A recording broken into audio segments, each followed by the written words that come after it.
This video will address the end of the Roman Republic and the civil wars that brought it about, dating to the first century BC. And we'll also see how this affected art. The civil wars would be very important for understanding first century AD art. So we have to go through the details of the civil wars. And it's a very complex story, so you have to pay attention to the details. On the left, we see a guy by the name of Pompey, and then Julius Caesar in the middle, and then his nephew Octavian, who would later take the name Augustus. We can see with Pompey and Julius Caesar that they're typical Roman Republican portraits. They're realism. We know these are exactly what these men look like. They are not, smiling for the camera, as it were. They want to be taken very seriously, and so they look very stern, and that was considered appropriate for these leaders. And both Pompey and Julius Caesar were extraordinarily good generals that would expand the Roman empire's size exponentially. We see here a map of the Mediterranean world right prior to the Second Punic War that I discussed in our last video. And so we see in the blue in the middle here, we see the Italian peninsula before the Second Punic War. And as you know from the last video, they would take that area on the red by defeating the Carthaginians, and they would eventually take the whole Circum-Mediterranean. And I want to talk about that in this class of how that happened. I would like you to pay attention to the green area especially, because that will be the empire of the Ptolemies, which I'll come back to later on. But basically, we're going to go from 218. This is the size of Rome, just the Italian peninsula, basically with Corsica, Sardinia, and Sicily, to this size at the death of Caesar in 44 BC. And you can see how much larger it is. And soon after his death, those areas in blue, where it says states dependent on Rome, they would become, red, basically. And this isn't even, and Rome would continue to expand to the north, basically take England eventually, the northwest of Africa. But those will come during the Principate. Once again, I want you to pay attention to the area of Egypt on the Nile there on the bottom right, and also that little chunk of what it says, Parthorum. That's the Parthian Empire, and this will be important for understanding iconography a little bit later on. Now, the Roman Republic was run by a Senate. This is a Curia Julia in the Roman form.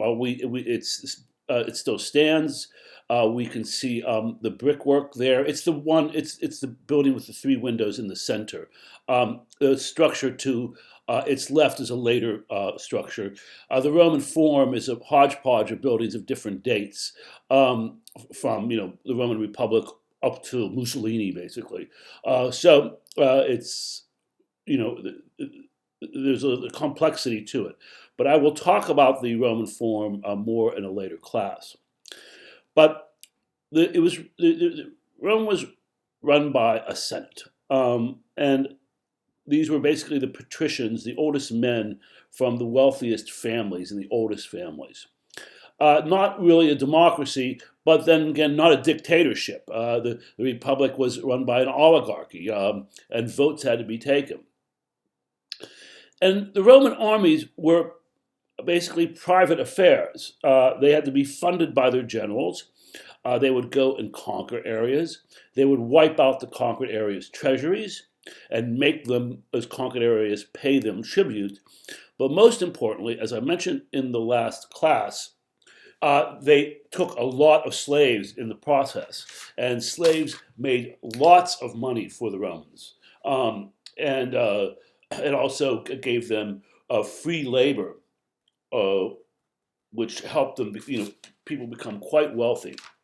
But since the Senate didn't have control of the Roman armies, they were not allowed to re-enter the Italian peninsula after their battles with their armor still on. And this is important too to understand uh, uh, the iconography that we're going to get to at the end of this lecture. That soldiers had to disarm before they entered the peninsula. Once again, because the Senate had no power, physical power over them, and indeed didn't even control the purse strings. It did to a certain extent, but the money they got was basically donated to them by the generals. We see that SPQR here. You've probably seen that. It was a tattoo on Maximus's tattoo in the movie Gladiator, and you've probably seen it in other movies, etc. It stands for Senatus Populusque Romanus, the Senate and people of Rome. So when the armies went out, that's who they were supposed to be fighting for. Here we see another shot on the left of the Curia Julia. It's the one behind that triumphal arch. We just get the top of it. On the bottom left, we see a reconstruction of it. Once again, a brick building. Remember, the Romans built a lot with bricks, with a portico in front. And we have a pretty good idea of what it looked like because, for example, we see this coin on the lower right, which gives us basically a drawing stamped onto the coin of the Roman Senate. And here on the top right, we see a replica of senators talking to one another. And remember the Etruscan haranguer or orator, right? It was showing basically this guy on the right standing up and addressing the politicians. So this is how the Roman Republic, and they form what's called the first triumvirate. Triumvirate means three men. And it was Julius Caesar, Pompey, and the wealthiest guy around, Crassus. The guy on the right showing a particularly harsh frown as the Roman Republican portraits enjoyed. And this was the first time they Rome had a government like this. It had always been the Senate that had been in charge. But these were three most powerful men. Crassus primarily for the money, Pompey because he took most of the Eastern Mediterranean, Caesar because he took Spain and France. So they form this government. They're going to rule together. Soon thereafter, Pompey goes back out east to take care of some pirates, etc. And he gets involved in some intrigues in Egypt, and he is assassinated. Caesar, soon thereafter, with his general Mark Antony, go to Egypt to see what's going on, find out what happened to Pompey, etc. Julius Caesar was, middle-aged guy in his 40s, early 50s. Mark Antony was a younger general. And they go to Egypt, and Egypt's still in the middle of this civil war between Cleopatra and her brother. And Cleopatra is much younger than Julius Caesar. As the story goes, Julius Caesar gets a message that she has presented him a gift of a rug. And so when Julius Caesar, he's in Alexandria, by the way, in Egypt, the city that Alexander had built in Egypt. He's there, and he says, "Yeah, show me the rug," and they roll it out, and a scantily clad Cleopatra is laying inside. It's hard to know how true this is. Cleopatra would be treated very harshly by Roman historians, but nevertheless, they did have a relationship that would become very important. Now, let's go back in history a little bit. Cleopatra was of the Ptolemy Empire. Remember, after Alexander the Great died in 323 BC, his empire got divided between generals. There was a bit of some wars, and then this guy Ptolemy got Egypt. And he started what's called the Ptolemaic Empire. Now, you have to remember that he is a Greek. Even though he's an emperor in Egypt, they are Greeks all the way through.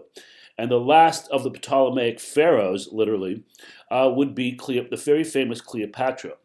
Cleopatra is actually a Greek name. I know women with the name Cleopatra. It's not an Egyptian name, although we tend to think it is. Means the victorious father in Greek. Um, and he would, this guy, Ptolemy first, Soter, would start this dynasty, and it would go down to 14 or 15 Ptolemies. They would all take the same name, and then they'd have sort of sub names after them to differentiate them.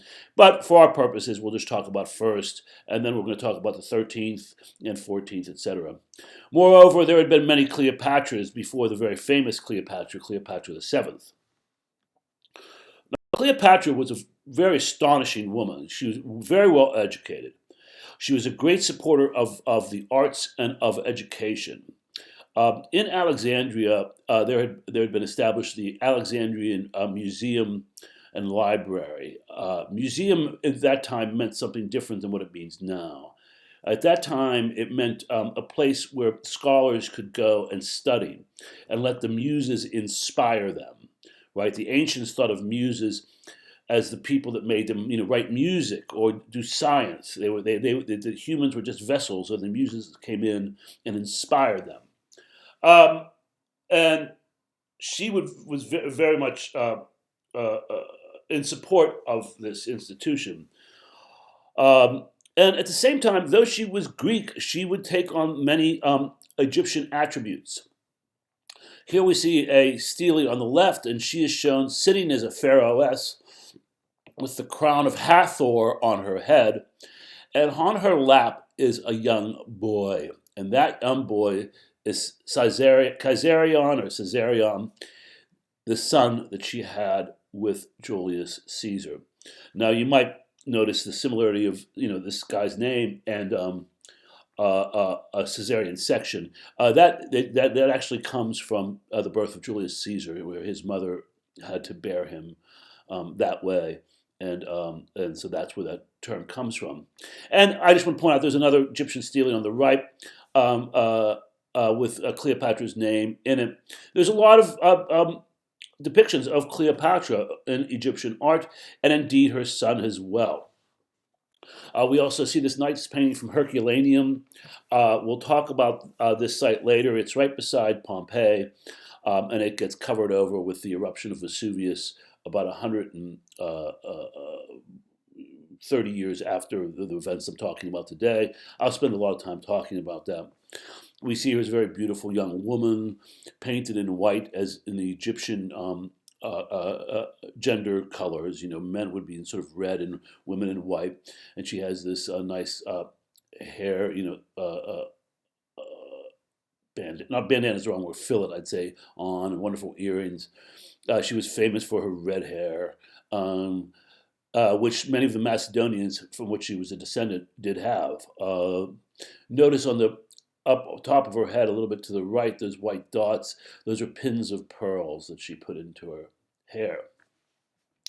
So she and her brother would have a falling out. Here he is, Ptolemy the 13th. They would co-rule for a while, but they really didn't get along. One of the strange things is that in classical Egyptian history, during the Bronze Age, pharaohs would marry their sisters because the idea was to keep the bloodline, pure. But Cleopatra was an educated Greek girl, and though she loved Egypt and believed in Egyptian religions, this was not something she really wanted to do. Marry her older brother. But in any case, that's just one story. They just had the important point is they had a falling out, and Pompey would have sided with this guy Ptolemy the 13th. But when Caesar arrives, he thinks that this guy is part and parcel to Pompey's assassination. And even though Caesar had problems with Pompey, Pompey was still a Roman, and these guys were Egyptians, and he did not respect them, quite frankly. Now, here's another depiction of Cleopatra and her son Caesarion, shown here. She's on the left, he's on the right. This is the Temple of Dendera. It's the first cataract in Egypt. I saw this depiction last summer, and it's really amazing to see it. Uh, and so we have physical evidence for her son as well as herself. Um, Here we see they only made it 14 years. He will be killed at the end of this story. Here we see on the left with the pharaoh's headdress called the Nemes headdress, but then this very Roman Republican frown. Here we see on the right, that's him standing in front of this large falcon, Horus, who represents kingship in Egypt. This is a pretty large statue, actually, and he comes up to about our waist, and then this, well, not that much, not that much. Put it this way: the falcon is about life size. But my point is that he was revered like a pharaoh. When every pharaoh had temples built to them, and there was one built in anticipation of his reign. And what could be better? I mean, he was not only the son of a pharaoh, but also a Roman emperor. This is another depiction of them at the house of Marcus Fabius Rufus in Pompeii. She is shown as Venus Genetrix, Cleopatra, which means the goddess of love and bearer of children. He is shown on the bottom right. You can see as Cupid grabbing onto her head. We'll talk more about these paintings. These date to a little bit later, but we can see that Cleopatra would become, very storied very early on. She would be considered, quite the tale, put it that way, and it continues up till Hollywood times with, Richard Burton and playing Caesar, and his wife, her name escapes me now, playing Cleopatra. Now, some interesting things came of this relationship with Julius, between Julius Caesar and Cleopatra. First of all, he was quite enamored with her. She was much younger than he, and so he really was quite complimented by her desires and the fact that she had a child with him. He would take her home, by the way, take her back to Rome, and even though he had a good Roman wife already there, and that would cause quite the scandal, which I'll come back to in a little bit. But I do want to tell you one of the important things that Julius Caesar learned when he was in Egypt that has an effect on us to this very day. And that is, in Egypt, there was a guy by the name of Sosigenes. You can see it's a Greek name, but he lived in Alexandria, studied there, and he was an astronomer. And he had established a 12-month calendar. Now, the Romans had a 10-month lunar calendar that never, ever worked. And they were constantly having their dates wrong. And all of a sudden, June would come around and it would be snowing, things like that. Or, it was nice and sunny and warm out in December. And so they were constantly inserting months, they called intercalary months, to catch up with their problems. But, the Egyptians were sun worshippers. And so they had very good records studying the sun, and it's a lot more reliable than a lunar calendar. I mean, lunar calendars repeat a lot less frequently than do the solar calendar, which goes through 12 months. And so Julius Caesar decides to adopt this calendar and institute it for the Romans. So this is, 12 months, 365 days. Every fourth year is a leap year. You add one day. Now, the problem was the Romans already had their names for their months. They had, for example, March comes from the Martius month and named after Mars, because in the spring is when you go to war. You didn't fight wars in the winter. And indeed, the Romans didn't even count the days in the winter. It's so strange of a calendar. But when Julius Caesar decides to use Sosigenes' calendar, which would get named after him, the Julian calendar, they would have to insert 2 months to give 12 calendars. And he would. And one would be named after himself, July, and the one after his successor, Augustus. And they would put him into the middle of the calendar. And now the old Roman calendar, they had named certain months after deities. But then when they got to their seventh month, they just said, September. Septa meaning seven. October, octo meaning eight. November, Novus 9, December, Deca 10.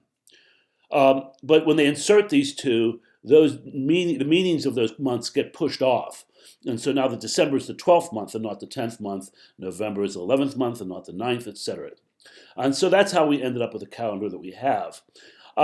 It would make it to the 16th century when a Pope Gregory would change it very, very slightly. And that was that they realized that it got them, that this solar calendar got them a little ahead. And that they would be about one day ahead about every 500 years. So Pope Gregory decides that every 500 years, which is a leap year, February 29th would not be inserted. And so the last time this happened was 2000. But that's the only change. And by the way, many people still use the Julian calendar. Well, not many. Other people still use the Julian calendar. Specifically, for example, Greek Orthodox Church still uses the Julian calendar. So that's one of the things we get from Alexander's relationship with Cleopatra. And he would, by the way, help Cleopatra defeat her brother, etc. And basically, by having her as a wife, bring Egypt into the Roman Empire. And the Romans were, trying to take every area they could. The Senate was always meeting to annex new lands, and this is how they survived, by basically conquering other countries, emptying their treasuries, and then forcing them to pay tribute to the Senate of Rome, and then the Senate could go around and build all these wonderful buildings that they did build, etc. But basically from exploiting conquered people. And so Egypt, which had a lot of gold, and a lot of wealth, because the Nile then would flood twice a year, so therefore they'd have two growing seasons. Since the establishment of the Nasser Dam in the 1950s, I believe, they've controlled the flooding, so it doesn't do that anymore. In any case, Julius Caesar is back in Rome, and he's basically he's a dictator now. And he admits it, and he says, the Senate can hang around, but I'm going to do what I want to do.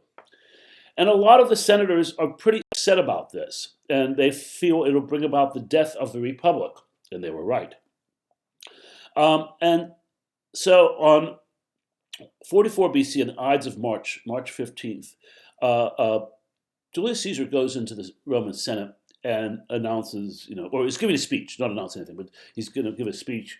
And the Roman Senate has already decided to assassinate him. And under their robes, they all have shivs. And so they come up to Caesar and they all stab him. And they all, I think they all stab him, and they all have to, because in assassinations, you don't want to be that guy who did the assassination and the 20 people behind you who supported you didn't, and then they turn on you afterwards and run away, etc. So everybody had to be implicated. And the last one was actually his very good friend Brutus, who was a good friend of Julius Caesar. And that's the famous phrase, is Julius Caesar's collapsing from all these stabs. Brutus comes up to him and says, and is about to deliver the last stab, and Caesar says, "Et tu, Brute? And you, Brutus?" Like surprised that even you're going to kill me? And so the term "et tu, Brute" has become the phrase for being stabbed in the back, basically. Just like the crossing of the Rubicon has become a phrase meaning we've just done something that we can't turn back from. So Caesar is dead. Brutus can read the writing on the wall, and he skedaddles out of Rome. He would be killed the following year. But what happens is something strange. And that is, Mark Antony's there, and he thinks, hey, I was with Julius Caesar all these years. I should be the next one. I've been fighting all these wars with him. Now it's my turn. But Julius Caesar, crazily enough, in his will, leaves the power to his nephew, a grandnephew actually, Octavian, who was only 18 years old at the time. And the Romans thought that was way too young. You weren't even an adult until you were 35 in Rome. You were considered an adolescent until that point. By the way, that's where we get the age range for our presidents, right? You have to be 35 before you can be president, because in Roman society, 35 was when you became a full adult. So people used to say, this guy's way too young, etc. So what's formed is the second triumvirate with Octavian, Mark Antony, and the guy Lepidus, and like Crassus before him, he was the money man. Soon after this happens, Antony goes out east once again to take care of pirates, and then goes down to Alexandria, and Cleopatra's there because she had to flee Rome right after Caesar was assassinated. She was being housed outside Rome. She read the writing on the wall as well, and she left and she went back to Alexandria. Mark Antony meets Cleopatra, and they decide, you know what? We're going to have our own empire. We got this the baby of Caesar here, Caesarium. We're going to just take all the Eastern Mediterranean and make that ours. And so they tell Octavian here on the left, we're taking the Eastern Med, you can have the West. And that's all there is to it. Well, Octavian wouldn't stand for that. And in 31 BC, he meets their navies at a naval battle on the western coast of Greece, a place called Actium. And Augustus' navy defeats them. Both Pompey and Cleopatra separately flee to Alexandria. Pompey gets killed when he lands on shore. Cleopatra survives. Augustus follows her down to Egypt and tells her that she has to kill herself. And so what she does is she takes a snake, a venomous snake, which you can see in Cleopatra's right hand, and has that bite her until she dies. And this is a gesture to the Egyptians because these snakes were sacred in their pantheon. And then he, in turn, kills the son Caesarium, and then later on would have a campaign saying that he really wasn't her son. Look at Cleopatra. She was first married to an Egyptian, and then she was married to Caesar, and then she was married to Mark Antony. Who the hell knows where the son came from? Those Egyptian girls. That all, some of the nasty stuff that Augustus would do. But this would bring about the end of the Roman Republic, and the Principate would start. Now, the name of the Principate, and I showed you on the last slide, the phrase Princeps Civitatis, which means the chief citizen. So basically, Augustus said, listen, we're all citizens. I'm just the most important one. And so he basically is a dictator. But that's where we get the word Principate. And the empire would become much, much larger as we see this. Ignore the colors, but this is all of the empire at the death of Augustus. But they had also gone through many wars. These civil wars had gone on for a long time. I just mentioned the last few of them. There were actually some earlier in the first century BC, but we don't have time to deal with that. And he would want to bring about peace. So he goes, he's in Rome.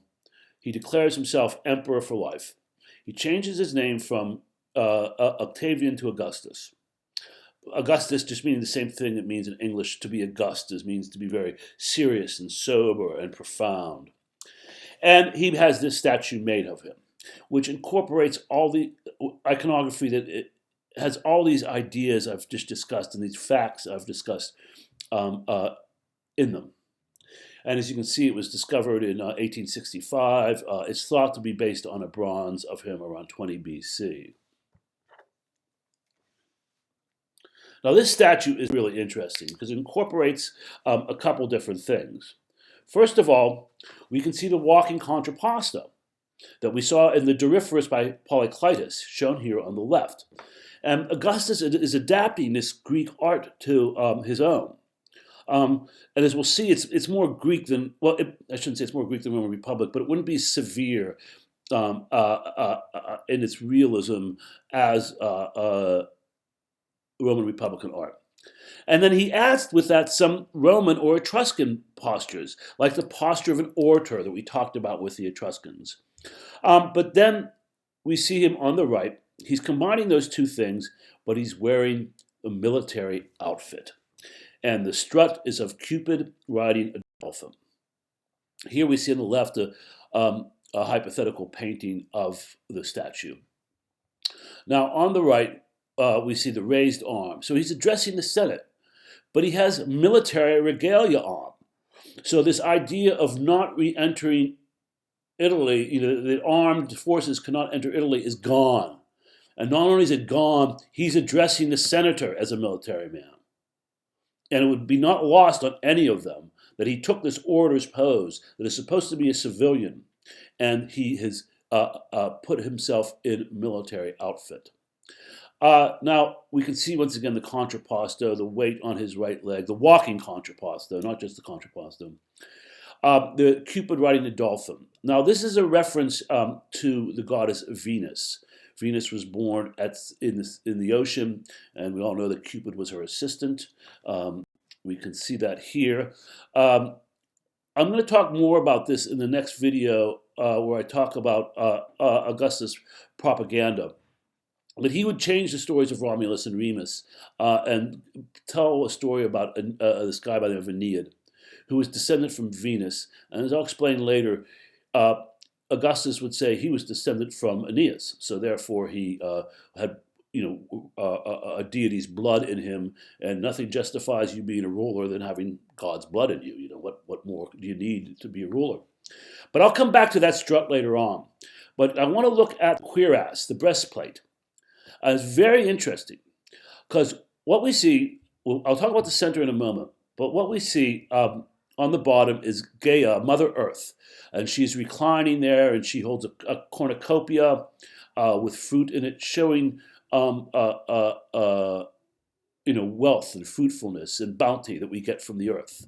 The analogy of females and earth are common in many mythologies. And the Father Heaven is in the sky there, riding a chariot that carries the sun, and he looks down approvingly as well of what's on the center. Circling the center are various females who represent conquered areas like Gaul and Spain, etc. We can see griffins on the shoulder pads there and on the lower left as well. A reference to Eastern Mediterranean in the Near East. This is Near East iconography that shows that these places were conquered as well. Now in the middle, a very interesting thing, and it ties in with the idea that Augustus was trying to bring about a peaceful world that he called the Pax Romana. And he would say to the people of Rome that all emperors could no longer engage in warfare or take any more territory. None would follow that, by the way, but he would announce that and bring about Roman peace, which made everybody quite happy. And on the right is a Parthian standing with a standard. And what happened was that Crassus, that guy from the first triumvirate, he'd actually lost a war to the Parthians, and they took like a whole regiment from the Romans. And the Romans hated this stuff.